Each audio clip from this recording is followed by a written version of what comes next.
Hey guys, Michael Wynn, Chief Digital Officer of Digital Ops, a division of RB Oppenheim Associates. And happy Friday. It's that Friday feeling day. So what are we going to talk about today?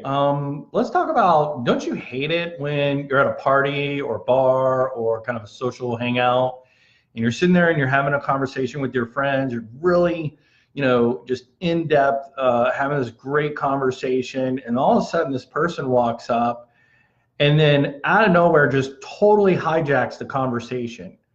And everyone's just kind of looking at each other and like, where did this jerk come from? Yeah, that's kind of what's happening in digital advertising right now is brands and companies and businesses, they got the part right. They wanted to target the group of people that were, at the party or at that specific place. So they had the right people and they had them at the right place. The problem was their approach sucked. Yeah, so that's the problem. So, I think that Gary Vaynerchuk said it right when he said, content is king, but context is God, right?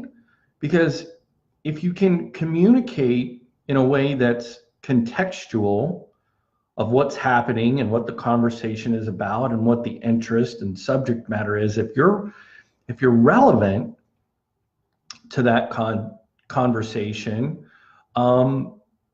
then you may actually have a shot at garnering some attention, which is really what it's all about now.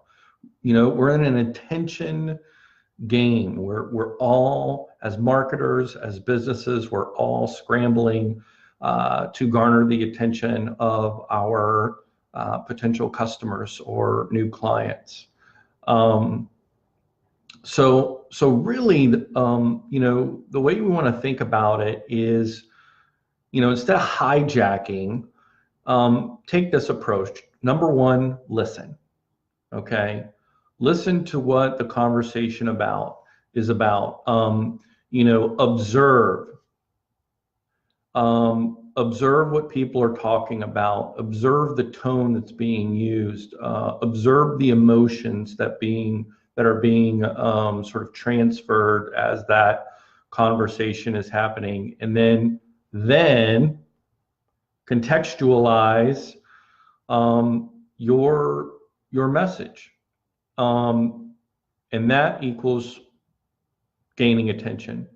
So, I think about in like 10 years ago, right, 2008, before we really had cell phones, before we had Facebook, before we had Twitter, before we had Instagram, as marketers, we used a great tool, and it's used today, and it's not lost. But I mean, the only way to really understand and to listen and observe was through focus groups, and so you would, pay the money and you would try to get, 30 or 40 people in, and you would, have them in this little room, and you had a facilitator that would actually facilitate this conversation,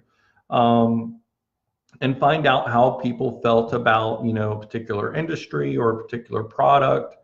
And so the idea was for you to gain insight from them, and to address, public perception of, your brand specifically, or the service industry area that you represented. So while we have focus groups now, we actually have a really amazing real-time tool of hashtags, right? So like today on Twitter, hashtag Friday Feeling has like 100,000 tweets because it's a thing. It's like Throwback Thursday, Hump Day Wednesday, and so like, if you just go on there, here's what I do. I challenge you, go on Twitter today, just open twitter.com, log in. On the left-hand side, you'll see trending, you'll see hashtag Friday Feeling. Click on that, and then just kind of scroll through and see who's selling and who's adding value, or who's adding entertainment, right? Because the whole thing about Friday feeling is this like, man, you are amped up, your week has just, sucked and you are ready for the weekend. Like this one guy had that video of you've probably seen it, where like the dog is running and he like jumps on the deck and then jumps into the lake, and so he's like, breaking news, I'm getting ready for the weekend or something, and he's got that video. But so it's like you want to look through there, and then you'll scroll through, and then it'll be someone like putting some political message about something that's totally irrelevant, and you're like, keep on swiping, not relevant. So that's a great way to kind of self-educate yourself visually and be thinking about, okay, if I were to enter in this conversation, if I were to add content to this, how would I do that?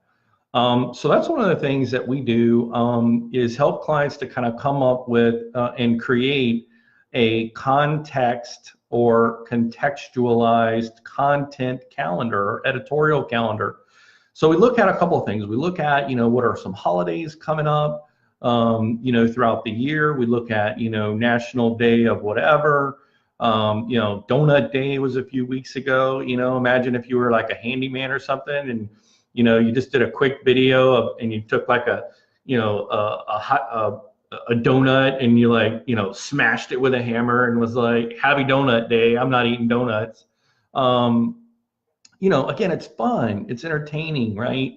And who knows, that could end up getting retweeted 20,000 times, and you're at handyman guy Twitter account all of a sudden jumps through the chart and gets all kinds of exposure.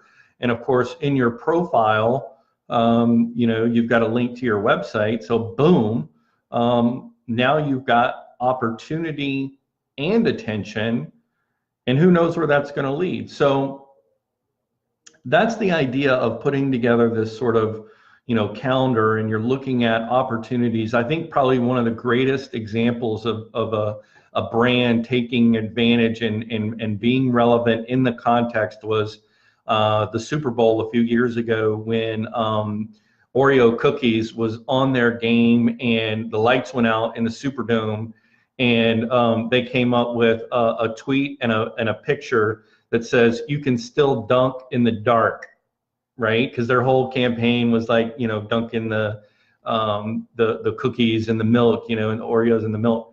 And oh my gosh, like that got retweeted like 1 million times. It's genius.